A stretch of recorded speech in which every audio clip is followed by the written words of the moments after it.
Welcome back to the deep dive. We're here to, cut through the noise on big policy changes. And today, we're tackling something huge for anyone trying to buy their first home in Ontario. The government's proposed HST rebate for new builds. Yeah, there's a lot of buzz around this one. Big numbers being thrown about. We need to really get into the details. We're talking about the structure, the potential savings up to $130,000 apparently, Yeah. but also the rules, the phase-outs, and the legislative hurdles this thing still needs to clear. Exactly. That's our mission today, to peel back the layers on this plan for potentially $130,000 in combined tax relief. I mean, that number just jumps out at you. But okay, let's unpack this.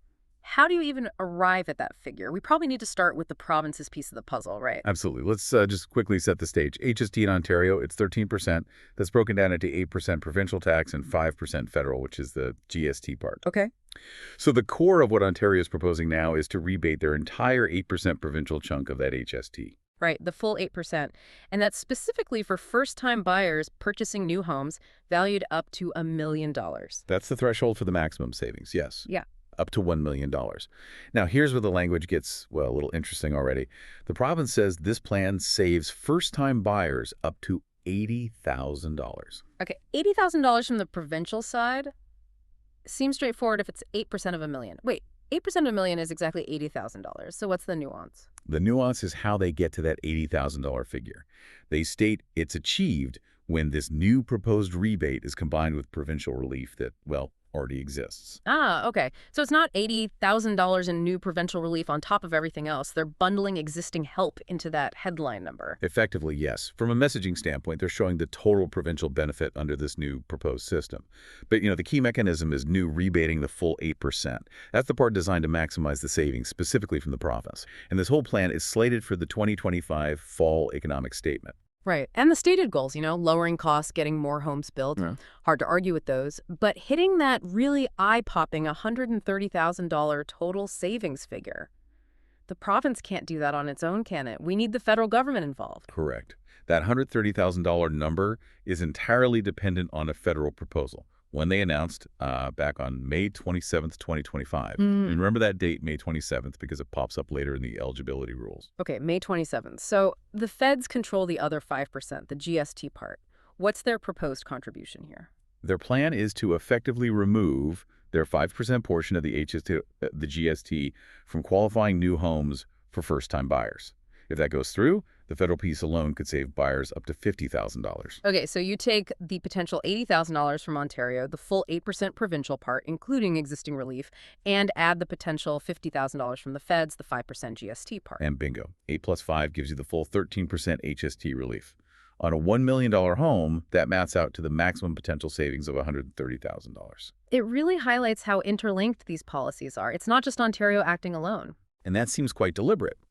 Ontario had actually been pushing the federal government to work together on removing HST for first-time buyers. So this new provincial rebate, it's specifically structured to kind of mirror the federal government's proposed GST-HST rebate structure. The idea is alignment, maybe even a single application process down the line. Yeah. Trying to keep it simple for the buyer. Simple. And government tax rebates don't always go hand in hand, but okay, the intent is good. Let's talk complexity, though, because we've covered homes up to $1 million. But what happens, and this is, pretty common in places like the GTA, what happens if the new home costs more than $1 million, say $1.1 million or $1.3 million? Does the benefit just disappear? No, it doesn't just fall off a cliff. This is where the phase-out rules kick in, and it does get a bit more complicated. The structure acknowledges that price point between $1 million and $1.5 million. Right, that $500,000 range. Yeah. So how does it work there? Is it just less money back? Essentially, yes. For homes in that $1 million to $1.5 million bracket, the new Ontario rebate, the 8% one, is designed to follow the same phase-out rules as the proposed federal rebate. So as the price climbs above $1 million, the amount of the rebate gradually reduces. Okay, a gradual reduction. But does it reduce all the way to zero, or is there some kind of minimum amount you still get? There's a floor, safety net, basically. And this ties back to that existing relief we mentioned earlier. Remember, Ontario already has an existing program, the Ontario HST New Housing Rebate. It provides up to $24,000. Right, the 24K one. That's been around for a while. Exactly. So the way they've structured this new proposal is that the combined relief from both Ontario rebates, the new full 8% one, And the existing 24K one will never drop below that $24,000 floor. Ah, I see. So even as the big new rebate tapers off for houses between, say, $1.35 million and $1.5 million. Correct. In that specific range, $1.35 million to $1.5 million, the phase-out ensures you still end up with at least the $24,000 you would have received under the existing system. So nobody who qualified before is worse off. And just to be crystal clear, this new proposed 8% rebate is in addition to the mechanism that provides the existing $24,000 relief. They work together. Okay, that clarifies the mechanics, sort of. But now let's hit what seems like the biggest asterisk on this whole thing, the dependency factor. You mentioned the provincial plan mirrors the federal one. And relies on it heavily. The implementation of this new Ontario rebate is explicitly subject to the passage of federal legislation. Ontario needs the feds to actually enact their proposed GST removal. Plus, it requires corresponding federal regulatory changes. The province is basically saying, we're ready to go, but we need Ottawa to move first. Wow. So buyers are looking at this potential $130,000 saving, but it's contingent. It's not a done deal just because Ontario announced it. Not at all. It creates this element of uncertainty, doesn't it? For buyers making decisions now and for builders planning projects, too. It's like holding a provincial IOU that needs a federal cosigner. Given that dependency, what are the actual timelines we're looking at? You mentioned that May 27th date. Right.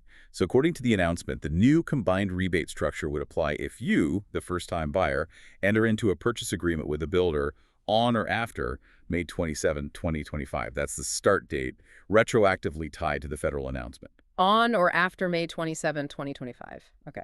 And how long does this window last? The purchase agreement needs to be signed before 2031, so it's a multi-year window, assuming it all gets implemented. And there are deadlines for the builders, too. Construction has to start before 2031, and the home needs to be substantially completed before 2036. It's quite a long runway. Long runway, but clear dates at least. And for the buyer themselves, besides being a first-time buyer, what's the absolute must-meet condition? Simple, but critical. You have to be buying the new home to use as your primary place of residence.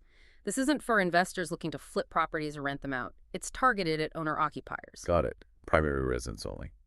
Okay, let's maybe zoom out a bit. Why this big push now? What's the broader context driving this coordinated, albeit dependent, tax relief effort? Well, the backdrop isn't pretty for the housing market, frankly. Industry groups like BUILD, that's the Building Industry and Land Development Association, they've called the current situation the worst housing downturn on record. So this policy seems intended as a direct shot in the arm, using tax relief to stimulate demand, hopefully encourage those first-time buyers who've been sidelined by high costs and interest rates, and in turn, spur more construction activity. And has the industry reacted positively? I imagine builders and developers would welcome something that might boost sales. Largely, yes. RESCON, the Residential Construction Council of Ontario, that actually called for exactly this kind of aligned GST-HT rebate. They praised the move, highlighting that alignment avoids confusion and complexity. Build also welcomed it, seeing it as a chance for first-time buyers to get back into the market, especially since new home prices have actually come down a bit from their peak. Makes sense. And even municipal groups are supportive. Yeah, the Association of Municipalities of Ontario, AMO, also chimed in positively. They see the potential for this to boost demand and, consequently, increase the supply of new homes being built in their communities. So it's seen as potential helpful on the demand side. Is the province doing anything else on the supply side to complement this? They are. The announcement materials mention this rebate sits alongside other efforts, things like record investments in municipal infrastructure needed for housing. The Municipal Housing Infrastructure Program got a boost to $4 billion. And there's the Building Faster Fund, which is about $1.2 billion. So the strategy seems to be make it cheaper to buy and make it easier to build simultaneously. Okay, trying to tackle it from both angles. Let's try to wrap this up with the key takeaways then. The big picture goal is 13% total HST relief. That's the 8% provincial plus the 5% federal for first-time buyers purchasing new homes valued up to $1 million. Right, leading to that maximum potential saving of up to $130,000. But, and this is the huge but, that $130K figure, and indeed the whole enhanced provincial rebate structure, is totally dependent on the federal government passing its own legislation to remove the 5% GST. Precisely. And we also have those phase-out rules for homes between $1 million and $1.5 million designed to taper the benefit down, but ensuring you still get at least the existing $24,000 provincial rebate at the higher end of that range. And eligibility requires signing a purchase agreement on or after May 27, 2025 and before 2031 for your primary residence. That sums up the mechanics pretty well. Right. But the dependency, that really is the central point right now. Think about this. Ontario makes this very detailed announcement on October 28th, 2025, but it hinges entirely on a federal proposal. And the province's own full legislative details won't even be tabled until their fall economic statement on November 6th, 2025. So there's this gap, an announcement gap and a legislative dependency gap. What does that leave the listener, the potential buyer, thinking about today? Well, the provocative thought maybe for you to chew on is this. If this entire structure, promising up to $130,000 in savings, is conditional on federal action, that might take time or, theoretically might not happen exactly as proposed. What does that mean for your certainty right now? You might be asked to sign a purchase agreement today based on rules tied back to May 2025, banking on future legislative outcomes in Ottawa. How comfortable are you with that gap between the promise and the legal guarantee? That's the critical uncertainty to watch as the federal piece